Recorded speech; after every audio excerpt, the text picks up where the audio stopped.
Hello everyone, खमा घनीसा all. सुबह का टाइम है, आप सभी का मेरे चैनल पर बहुत बहुत स्वागत है। सो गाइज़, मैं होने जा रही हूँ रेडी करवा चौथ के लिए। तो मैं और मम्मी यहाँ घूम रहे थे, पूरा फुल आपके साथ शेयर करूँगी। ये रहा मेरा पूरा लुक। कैसी लग रही हूँ ज़रूर बताना। ये जो मैंने सूट पहना है ना, इसका भी मैं आपको लिंक दूँगी, मैंने कौन से शॉप से लिया है। और मैं यहाँ पूरा फुल रेडी हो गई हूँ, जिसमें मैं आपको अपनी मेहंदी भी दिखाने वाली हूँ। कैसी रची है आप लोग ज़रूर बताना। मैंने एक ही हाथ पर मेहंदी लगाई थी। ये देखो, ये मैंने खुद लगाई है मेहंदी। कैसी लग रही है बताना। और ये चूड़े, इनका लिंक भी मैं ज़रूर शेयर करूँगी। कैसी लग रही है ज़रूर बताना। और यहाँ स्टार्ट होती है कहानी। किसी नगर में अपने पुत्र और पुत्रवधू के साथ एक नेत्रहीन बुढ़िया रहती थी। वह श्रद्धापूर्वक विधि विधान से नित्य ही गणेश जी की पूजा अर्चना करती थी। एक दिन प्रसन्न हो गणेश जी प्रकट हुए और बोले, बुढ़िया माँ, तू जो चाहे सो मांग ले। बुढ़िया बोली, कैसे और क्या मांगू, मुझे तो मांगना आता ही नहीं। तब गणेश जी बोले, अपने बहू बेटे से पूछकर मांग लेना, मैं कल फिर आऊँगा। बुढ़िया ने बेटे से पूछा तो बेटा बोला कि माँ धन मांग लो। बहू बोली कि पोता मांग लो। तब बुढ़िया ने सोचा कि ये दोनों तो अपने अपने मतलब की बात कर रहे हैं। अतः बुढ़िया ने पड़ोसिनों से पूछा। पड़ोसिनों ने कहा, बुढ़िया, तू तो थोड़े ही दिन जिएगी, क्यों तू धन मांगे और क्यों तू पोता मांगे। तू तो आंखें मांग ले, जिससे तेरा बाकी जीवन आराम से कट जाए। लेकिन बुढ़िया ने पड़ोसिनों की बात नहीं मानी। उसने सोचा कि जिसने बहू बेटा राजी हो वह मांग लूं और अपने मतलब की चीज़ ही मांग लूं। अगले दिन गणेश जी आए और बोले, बुढ़िया माँ, जो चाहे सो मांग ले। बुढ़िया बोली, यदि आप प्रसन्न हैं तो मुझे 9 करोड़ की माया दो, निरोगी काया दो, आंखों की रोशनी दो, पोता दो, सब परिवार का सुख दो और अंत में मोक्ष दो। गणेश जी बोले, बुढ़िया माँ, तूने तो हमें ठग लिया, किंतु तेरा वर तुझे मिलेगा तथास्तु। इतना कहकर गणेश जी अंतर्ध्यान हो गए। बुढ़िया को वर के अनुसार सब कुछ मिल गया।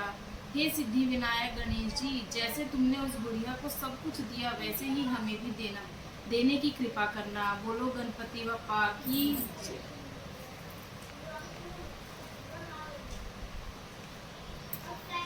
करवा चौथ की व्रत कथा। एक साहूकार के एक पुत्री और 7 पुत्र थे। करवा चौथ के दिन साहूकार की पत्नी, बेटी और बहुओं ने व्रत रखा। रात्रि को साहूकार के पुत्र भोजन करने लगे तो उन्होंने अपनी बहन से भोजन करने के लिए कहा। बहन बोली, भाई, अभी चंद्रमा नहीं निकला, उसके निकलने पर ही अर्घ देकर भोजन करूंगी। इस पर भाइयों ने नगर से बाहर जाकर अग्नि जला दी और छन्नी ले जाकर उसमें से प्रकाश दिखाते हुए बहन से कहा, बहन, चंद्रमा निकल आया है, अर्घ देकर भोजन कर लो। बहन अपनी भाभियों को भी बुला लाई कि तुम भी चंद्रमा को अर्घ दे दो, किंतु वे अपनी पतियों की करतूतें जानती थीं। उन्होंने कहा, बाई जी, अभी चंद्रमा नहीं निकला है, तुम्हारे भाई चालाकी करते हुए अग्नि का प्रकाश छलनी से दिखा रहे हैं। किंतु बहन ने भाइयों की बात पर ध्यान नहीं दिया और भाइयों द्वारा दिखाए गए प्रकाश को अर्घ देकर भोजन कर लिया।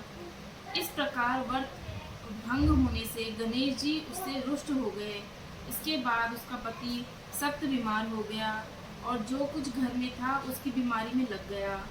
साहूकार की पुत्री को जब अपने दोष का पता लगा तो वह पश्चाताप से भर उठी।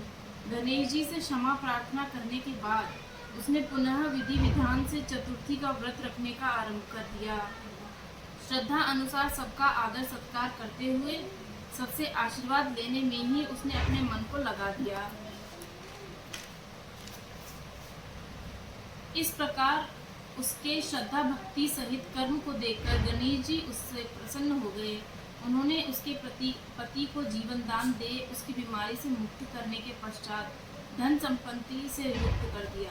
इस प्रकार जो कोई छल कपट से रहित श्रद्धा पूर्वक चतुर्थी का व्रत रखेगा, वह सब प्रकार के सुखी होते हुए कष्ट कंटकों से मुक्त हो जाएगा। बोलिए करवा माता की जय। करवा चौथ की तो बहुत छोटी सी दे रखी है इसमें तो, है ना?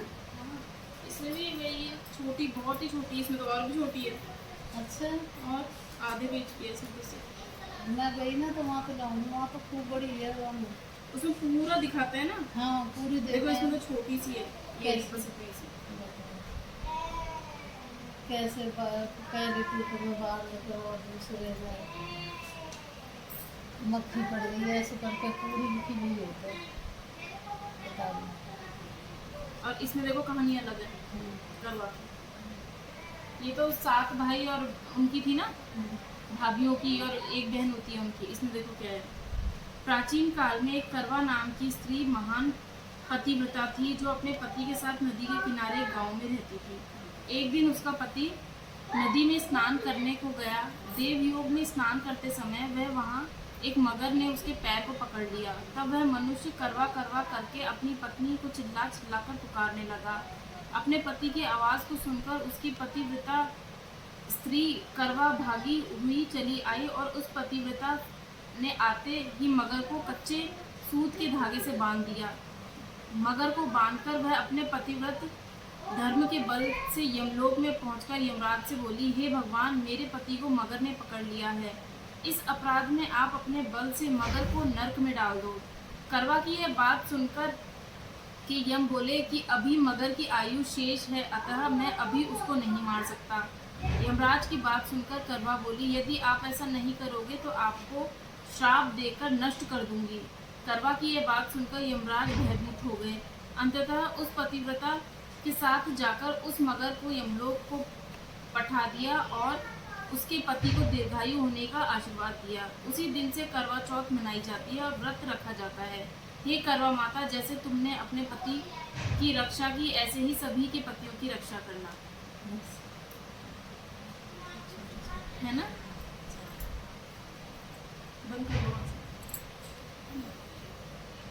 सो गाइस, कहानी कंप्लीट हो गई है। आपके यहाँ कैसे कौन सी कहानी सुनते हैं ना, कमेंट में ज़रूर बताना। और ये हम लोग अर्घ देने के लिए चले गए थे, मैं, मम्मी और भाभी तीनों ही। सो यहाँ पर हम अर्घ दे रहे हैं। आपके यहाँ अर्घ देते हैं नहीं, और कैसे देते हैं वो भी मुझे बताना। हम लोग तो इसमें चीनी डालकर देते हैं, और आप लोग कैसे देते हो कमेंट ज़रूर करके बताना गाइस, आपके कैसे कैसे रीति रिवाज हैं। सो बेसिकली जैसा सब लोग जानते हैं, मैं यूपी से बिलोंग करती हूँ, बट मेरी शादी राजस्थान में हुई है, तो मैं उसी के रीति रिवाज अपनाती हूँ। कैसे करते हैं बहुत सब कुछ ऑब्वियसली न्यू है क्योंकि सभी रीति रिवाज अलग अलग हर जगह के हैं। सो मेरे घर पर सभी ने अभी अलग किया था और हमारे यहाँ अलग होता है, तो मैंने तो भाई अपने ही रीति रिवाज निभाए हैं। आप भी बताना आपके यहाँ कैसे कैसे क्या क्या करते हैं। तो यहाँ मम्मी भी अर्घ दे रही थी, और हम दोनों के बाद फिर भाभी भी अर्घ देंगी यहाँ पर। और चैनल को लाइक शेयर सब्सक्राइब करना बिल्कुल भी मत भूलना। और यहाँ मैं और मम्मी ना वीडियो बना रहे थे अपनी, कैसे लग रहा है। मम्मी का ध्यान भाभी के ऊपर था, भाभी कैसे अर्घ दे रही।